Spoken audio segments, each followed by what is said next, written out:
Good morning, everyone. My name is Mike Dias, and I'm a member of the new Worship Associates team. As part of the shared ministry of this congregation, the Worship Associates team has been formed to work with the minister and the Music and Worship Committee to help plan, prepare, and lead our Sunday morning services. If you'd like to find out more about this, talk to Tony. With that, welcome. Whether you are a member of this congregation for many years, a recent visitor here, or a first-timer, we extend the warmest of welcomes to this morning. We're so glad that you are with us. The Unitarian Universalist congregation of Greater Naples is a welcoming congregation, freely seeking intellectual and spiritual growth. We strive to create a larger community of peace, justice, and love. Each of us is encouraged to grow spiritually in fellowship with others by joining in worship and celebration, education, reflection, and discussion. We strive to do all this in the spirit of acceptance, love, and commitment with one another, offering mutual support in times of need. We invite everyone, especially any of the newcomers, to join us directly after the service for refreshments and fellowship, and that's starting on the other side of those glass panels, and then it works its way out to the patio. I urge you to look at the Sunday news in your order of service for the congregation's calendar and for other information of what's coming up this week. We have two announcements this morning also. The first is going to be from Roger Brown about the 2020 task force. Roger?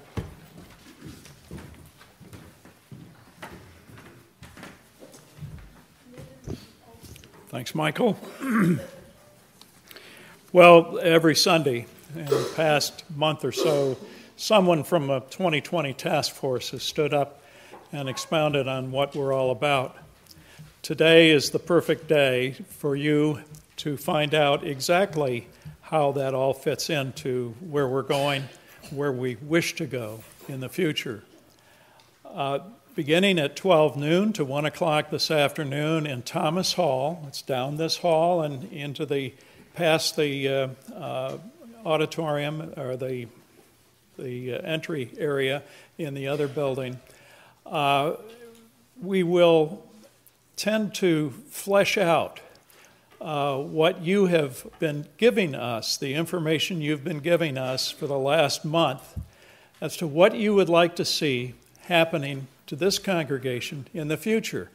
Everything from better lighting on the out in the parking lot and in the darkness to other such things, much more esoteric than lighting.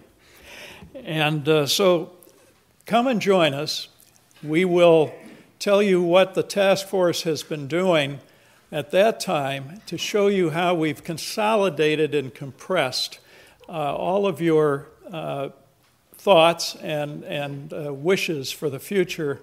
And at that time, you'll have the opportunity then to help us prioritize what those thoughts and actions that we're to take in the future. Now, this is not an attempt to cause action right away. It's a vision. From the vision, we consolidated potential action items, and then we'll let the board and another committee following, more of a strategic planning committee, deal with how we set our priorities on the action items, and if they require dollar signs, etc., they'll be established at that time. So come prepared, pick up a beverage of your choice, limited to coffee, water, and lemonade. I was asked to say that because people remember on one of my welcomes a few years ago, I invited everybody to stay for cocktails after the service, and while the intention was good, it didn't fly. So grab grab a drink of your choice, take it down to the Thomas Hall, and we'll have sandwiches down there. We'll spend no more than an hour, but it'll be a hard-charging hour. Please join us with your enthusiasm and help us prioritize what your wishes are. Thank you.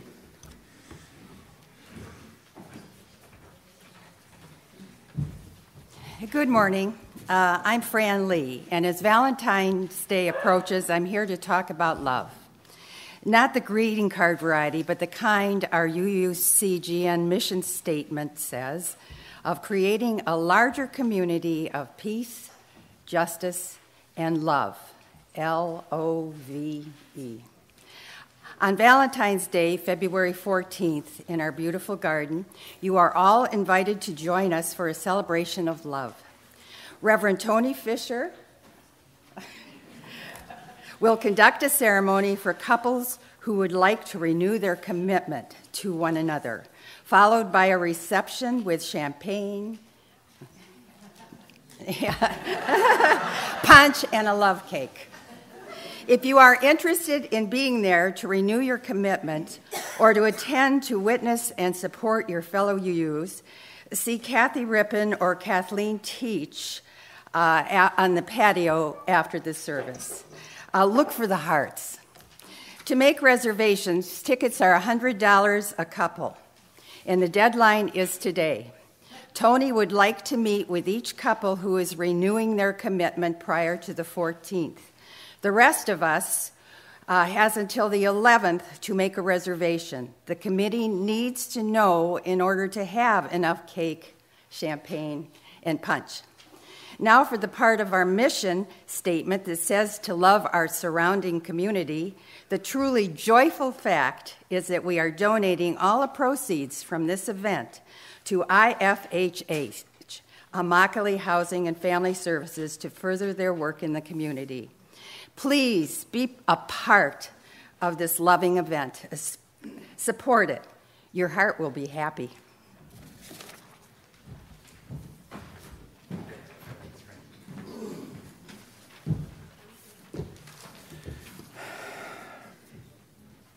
Thank you, Fran and Roger. Please know that there are hearing devices and large printed hymnals available at the back of the sanctuary, and that an usher would be happy to bring them to you. And now let's settle in to worship with the prelude.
We come together this morning to remind one another to rest for a moment on the forming edge of our lives, to resist the headlong tumble into the next moment until we can claim for ourselves awareness and gratitude, taking time to hear each other's voices and to look into one another's eyes and see their communion, the reflection of our own eyes.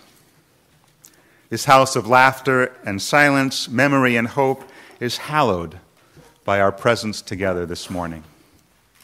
Let's join our voices together in singing our opening hymn, number 346, Come Sing a Song with Me.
In lighting the chalice, we light our flaming chalice to illuminate the world we seek. In the search for truth, let us be just. In the search for justice, let us be loving. And in loving, may we find peace. And as our friend Lexi is lighting the chalice, please join me in the chalice lighting response found in your order of service. Each morning, we must hold out the chalice of our being, to receive, to carry, and give back. Good morning. Let's see. How do I sound this morning? Is this loud enough? Can you hear me? Last week I was a little too loud, I understand. And I found my friend. We've been missing the body mic, so I'm glad to have my friend. Any other youth and children? Are there anyone else back there that wants to come forward for our story? So I see some back there. Do you want to come? All right, so I have a story today, but I'm going to need your help for the noisy part of it. Do you guys think you can help me with the noisy part of it? Yeah. Everyone's going to help, okay? So I have 3 signs, and when I hold up the sign, you have to make the noise of that object. Okay, you guys got it? So one day, there were 2 friends. There was a man and a woman, and they were walking down the city street at rush hour, and it was very, very noisy. There was all kinds of noise.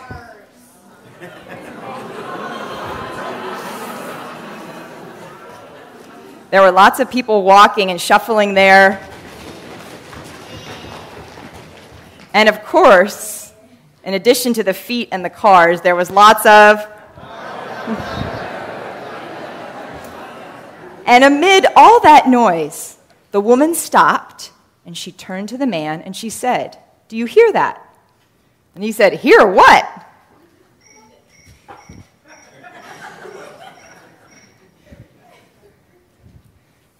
Do it again.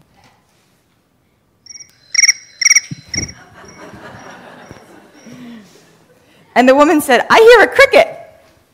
And I don't think it was that loud. And the man said, no way. How could you hear a cricket with all that noise? And anyway, there are no crickets in the middle of the city. And she said, no, I will show you. Look. And she walked over, and she found a planter where there was a big tree. She pulled the leaves back, and they looked down, and guess what was down in that planter? A little green cricket. And the man said, wow, you must have really good hearing. How did you hear that? What's your secret? And the woman said, it's not really a secret, but watch, I'll show you. And she reached in her pocket, and she pulled out some coins. And she threw them on the ground.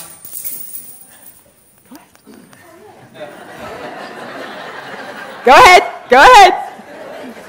Seriously. And all the people that were standing around them stopped in the middle of all that noise, and they all turned because they had heard some money, and they wanted to know where that money was coming from. And so the man looked at her, and she said, you see, it is all a matter of what you are listening for. So I ask all of you, what are you listening for? And now you're going to hear the sound of our chairs and our stools. We're still working on our new system. So 5 stools on each side, if you can put your stools, and all the chairs stacked right here. And Miranda, will you grab our chalice and lead us out to our RE circle, please? And now we'll sing.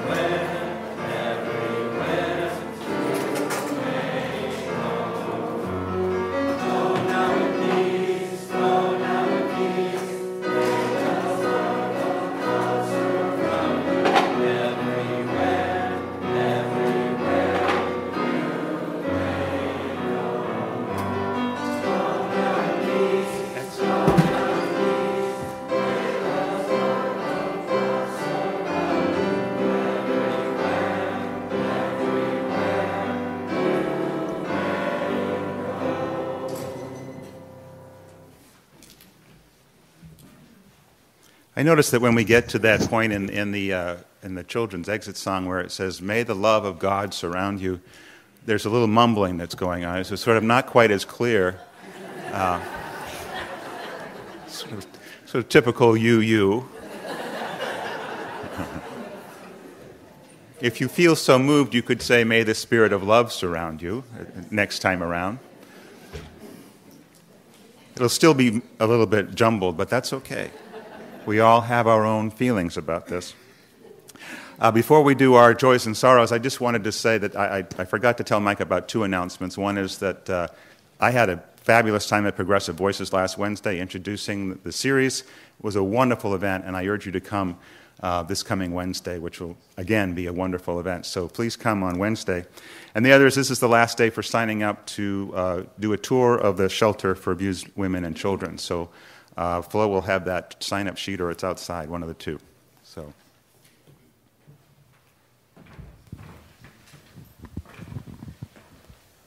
So now is the time when we do have a chance to share with one another the joys and those sorrows that we bring with us to the sanctuary and we carry with us each and every day of our lives. If you have a joy or a sorrow that you'd like to share, I'll bring the microphone to you, and if you'd state your name and share briefly what's in your heart, that would be wonderful. For all those joys that have been spoken, and for those that remain in our hearts, we keep our thoughts with you, each one of you, and we hope that your days continue to grow, you continue to grow in your days, and then your compassion for other folks.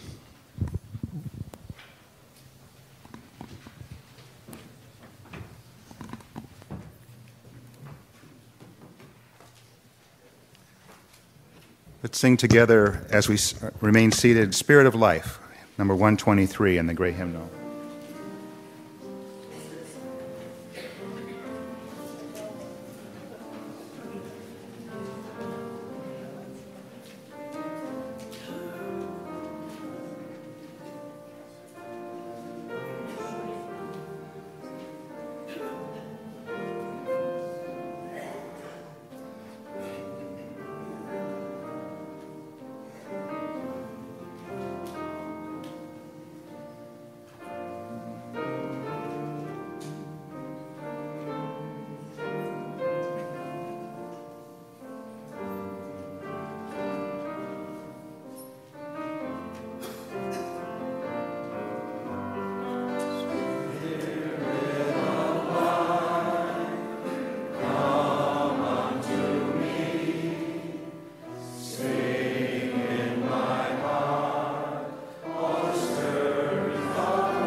Please join me in the spirit of meditation.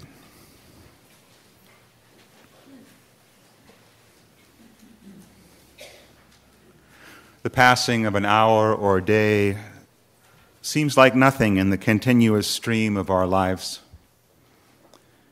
We tend to mark the time more by events and milestones. Yet each interaction, each conversation presents an opportunity to listen closely enough to hear the real emotion behind the words and to see the joy or pain, the intensity or frustration, the love or loneliness in the faces of those we care most about. Spirit of life, help us recognize the still, small voice within and the sense of longing for something more. Spirit of love, help us remember that there is a voice within everyone with whom we come into contact, a voice waiting to be heard. Spirit of truth, help us see that our way is blessed more by others than by ourselves. May we listen with our hearts to all that life is sharing. And let's share a minute of silence to ponder those things and for those cares and sorrows that remain in our hearts.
Our responsive reading.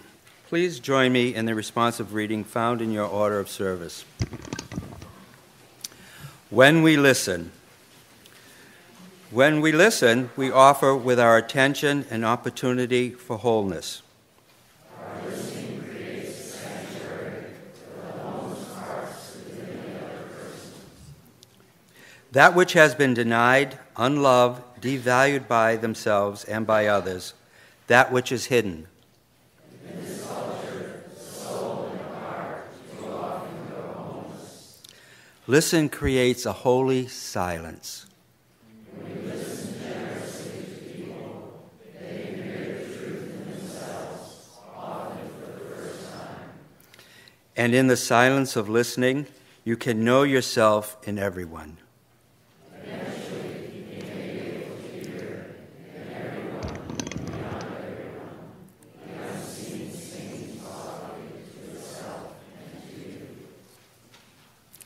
The second reading this morning comes to us from an APCO Institute, which is a not-for-profit educational institute that provides training for first responders as well as public safety officials. This is a very interesting reading, and I advise just trying to follow along with it. Listening is an integral part of effective communication, but few are ever taught how to listen effectively. For most hearing, what was said is synonymous with listening to what was said. However, in reality, they are two distinctive, different functions. Hearing is a physical part defined as the process, function, or power of perceived sound. Listening is an intellectual act defined in the dictionary as hearing sounds with thoughtful intention. Therefore, unlike hearing, which for most part is a natural function, listening is a skill that improves through training and practice in the art of active listening. Active listening involves demonstrating an interest and understanding in what is being said through staying focused, asking questions, listening for main points, and listening for the rationale behind what is being said. As with any skills, active listening is learning through the recognition and application of certain basic techniques.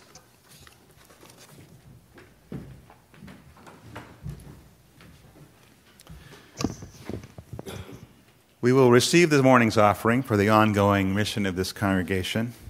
I hope that you will remember that this is something addition to your pledge that you've made recently, that this is something special, your honor of each other, a gift to each other as we move forward in love. The morning's offering will be greatly received.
I was watching you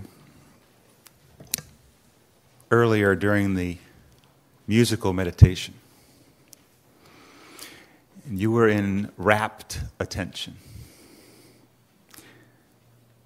Listening to Richard and Adam play, you were very present. Some of you had your eyes closed. Some of you were moving a bit. Others were almost leaning in to the sound. How did that feel? Where were you? Where was your ego while you were straining to hear the last notes of that beautiful piece? Wasn't it good? Now, can you imagine listening to someone who is talking to you with the same eagerness and intensity? What do you think that would mean to them? Listening is a powerful and a spiritual thing, a creative force. Yet very few of us really know truly how to listen. Think about the people that you would seek out for advice. It doesn't tend to be the confident, practical, loud, bossy folks who are happy to tell you exactly what they think and what to do. It's the listeners, the ones who are caring and non-judgmental, the ones who pay attention. The friends that really listen to you are the ones you move towards, because by pouring out your problem to them, you're able to figure out what to do all by yourself. And here's the reason. When you are truly listened to, it gives you an opportunity to unfold and expand. Thoughts and ideas actually begin to blossom and come more fully to life. One of my favorite classmates in seminary was a young woman now serving a congregation in Massachusetts who could and did have strong opinions about things. But in important conversations, in one-on-one conversations, in discussion groups, and in class, she had a remarkable ability to listen. Reflect back what she heard, ask great questions to clarify, and then take a moment before responding. She was widely respected as much for her listening as she was for her thoughtful opinions. As the columnist Brenda Uland wrote, "We should all know this. Listening, not talking, is the gifted and great role, the imaginative role. And the true listener is much more beloved, much more magnetic than the talker. The listener is more effective, learns more, and does more good." There's a great illustrative story about this in the book Attracting Genuine Love by Drs. Kathleen and Gay Hendricks. They tell of a friend who was going to a party where he would be meeting his wife's coworkers for the first time. And he was very anxious as the time of the party grew near. He rehearsed various scenarios as to how he could impress people, but he couldn't figure it out, and as the party grew closer, he became more and more tense. But on the way to the party, he came up with a radically different approach, one which caused all of his anxiety to melt away. He decided that instead of trying to impress people, he was just going to spend the evening listening, summarizing what people had to say, and just experiencing the people that were there. And that's what he did. At the party, he spent the evening listening carefully to everyone he talked to, responding with phrases like, "I understand what you're saying," and "let me see if I understand you correctly," and avoiding his own opinions, even though that meant biting his lip a few times. To his amazement, no one noticed or remarked that he was just listening. Each person he talked to during the evening seemed to be content to be listened to without interruption. On the way home, his wife, who he had not told about the experiment, told him that a number of people had made the point of telling her what a remarkable person he was. One person had used the word charismatic, while another said that he was one of the most articulate people she had ever met. Could it be that the charisma and brilliance has as much to do with how we listen as what we say? Imagine a world where people actually listen to one another rather than just waiting for the other person to stop talking so that they can give their opinion. And though folks have been talking about listening as being an integral part of effective communication for years, there's still a great need in our community, in our society, and the wider world to learn and relearn the lesson. Not only do we exist in a culture where there are too many distractions and not enough time, but we're also part of a society where things tend to get polarized very quickly. The media has trained us to understand things through the lens of conflict. Every issue, every event presents us with a tug of war. Which side do we come down on, and how quickly can we get our 2 cents in? Republicans and Democrats have issues that divide them deeply, and the stakes grow ever higher every day. And yet, with all the significant problems we face as a country, we attempt to solve them without the critical and perhaps the most important tool, listening. We become wonderfully adept at putting forth our arguments, while our ability to truly hear what the other side, what the other person has to say, diminishes with each encounter. We tend to focus on maintaining our position far more than we do seeking the truth. It may also be that our early fears about technology as being a dehumanizing force is becoming more of a realization, at least in terms of interpersonal communication. Certainly texting and tweeting and even emailing aren't designed for quiet consideration of what's being said. Lacking as they do the nuances of vocal variety, body language, facial expression, and eye contact that add so much more meaning to the words being spoken. YouTube and Facebook tend to be more about broadcasting than they are about reflection. Television, as I said, tends to be more about point and counterpoint. The formula for a successful show these days rests on conflict and competition, and more, comedy has fallen into being the art of the great put-down. Where's the compassion? Where do we learn, and more important, where do our children and grandchildren learn that being a compassionate listener is the key for building relationships and gaining wisdom? The wonderfully creative act of listening is not about winning or losing. It's not about bringing someone to your way of thinking. It's most definitely not about making points with the other person so that they'll listen to you when your turn comes. It's about creating a caring and quiet atmosphere and working with intention and determination to understand another human being as much as possible.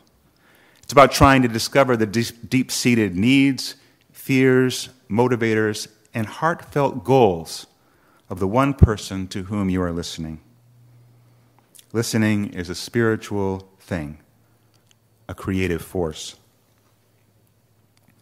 Earlier, Mike shared a reading from the APCO Institute, the Association of Public Safety Communications Officials, and their training for active listening involves 4 basic techniques: nonverbal attending, open-ended questions, paraphrasing, and reflecting feelings.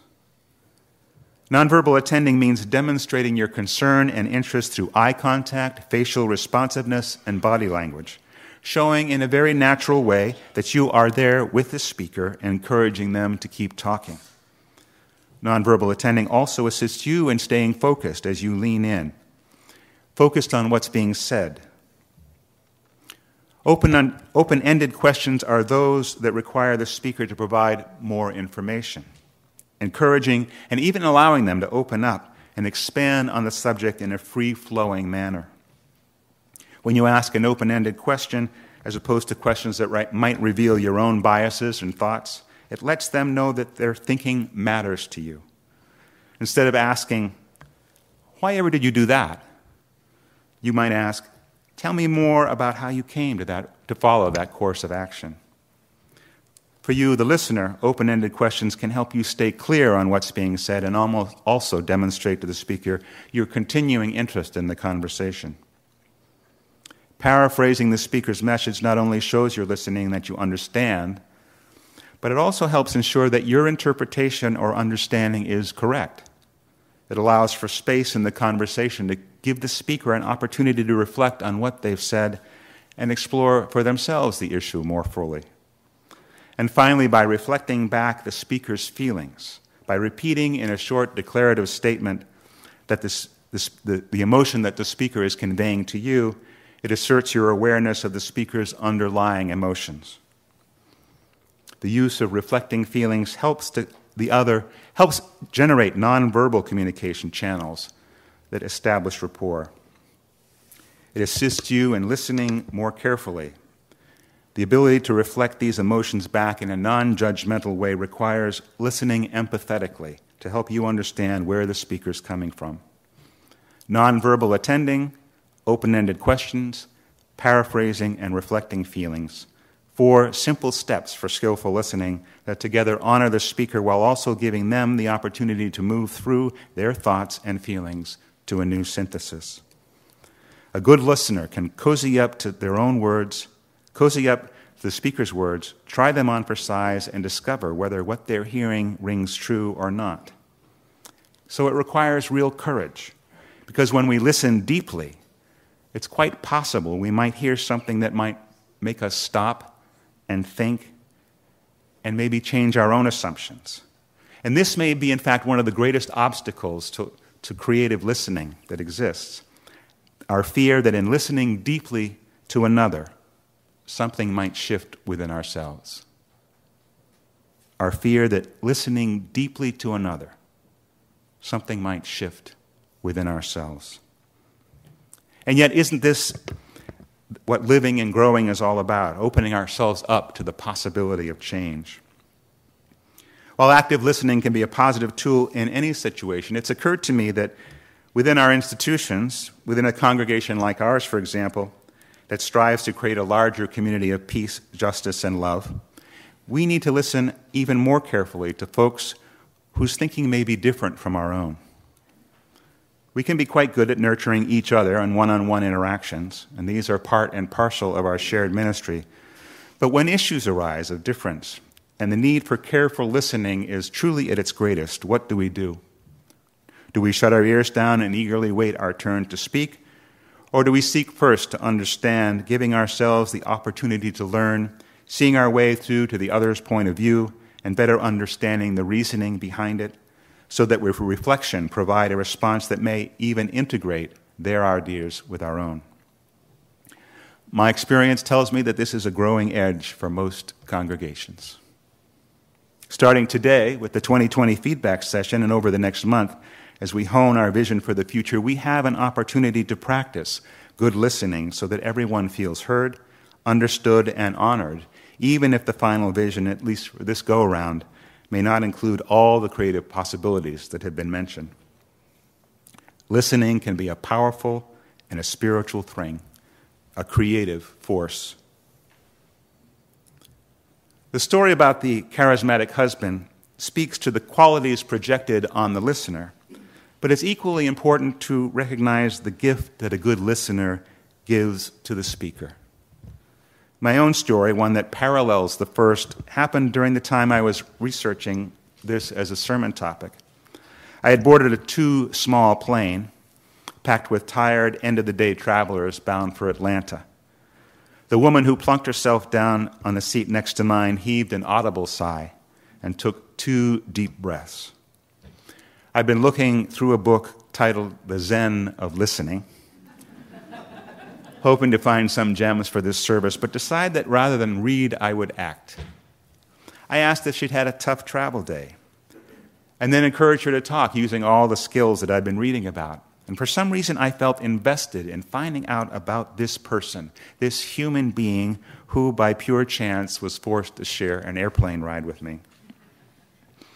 I have to tell you that, and I'm a bit ashamed to say, that I learned more about this stranger than I do about many of my longtime acquaintances.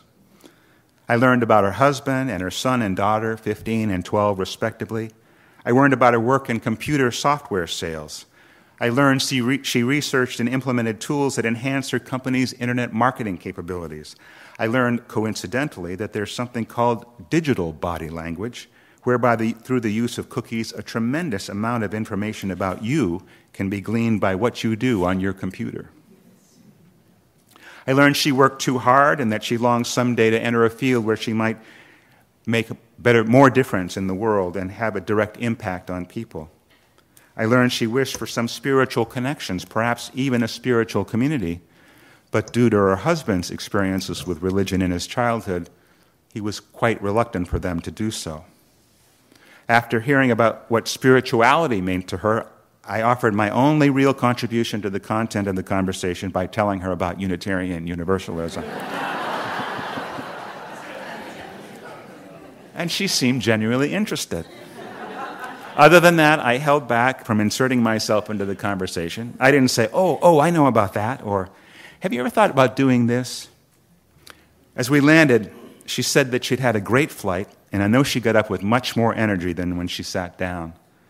I'm also sure that she felt as though she had had the unusual opportunity to be heard. Now, this ability to listen deeply, this ability to encourage another person's creative fountain is in us all. From our own experience, we know that when people really listen to us with quiet, fascinated attention, that little creative fountain begins bubbling up again to accelerate in a most surprising way. And listening is not a talent. It's a skill that can be learned, and it can be a marvelous two-way gift of love. Author Peter Senge wrote, "To listen fully means to pay close attention to what is being said beneath the words. You listen not only to the music, but to the essence of the person speaking. You listen not only for what someone knows, but for what he or she is." Listening is a powerful and a spiritual thing, a creative force, a gift that we can give to each other if we but make the effort. I've asked Richard and Adam to move their final piece up to act as a response to the sermon today. The piece is a musical conversation between cello and the piano, and the cello has that wonderful ability to sound very much like the human voice. I urge you to listen deeply and think once again what it would be like, what it would mean to give someone who is speaking to you the same depth of attention you will give to this musical piece. Enjoy and imagine.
Wasn't it easy to get lost in that conversation? I, too, am grateful for your attention this morning. As is usually the case, what I've shared is directed as much internally as it is to you. So I will take my own words to heart and the advice of author Brenda Euland, who wrote, "Try listening. Listen to your wife, your husband, your father, your mother, your children, your friends, to those you love and those you don't, to those who bore you, to your enemies. It will work a small miracle and perhaps a great one." Let's join together our voices in singing our last hymn, number 323, "Break Not the Circle."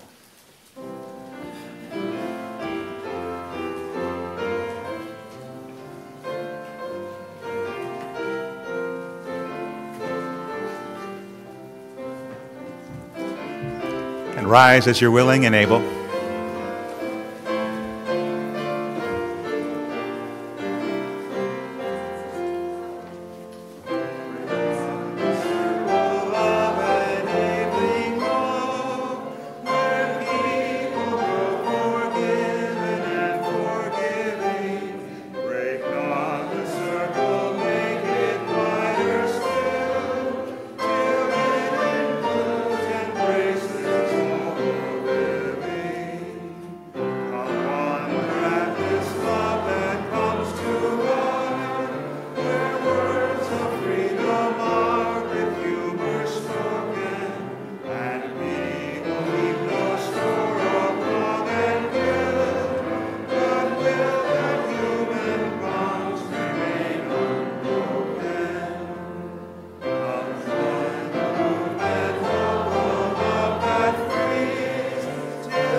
And so, as we make our way back out into the world, let us strive to comfort others more than to be comforted, to understand others more than to be understood, and to love others more than to be loved. For the great truth that it is in giving that we receive far more than we could ever ask. Go in peace.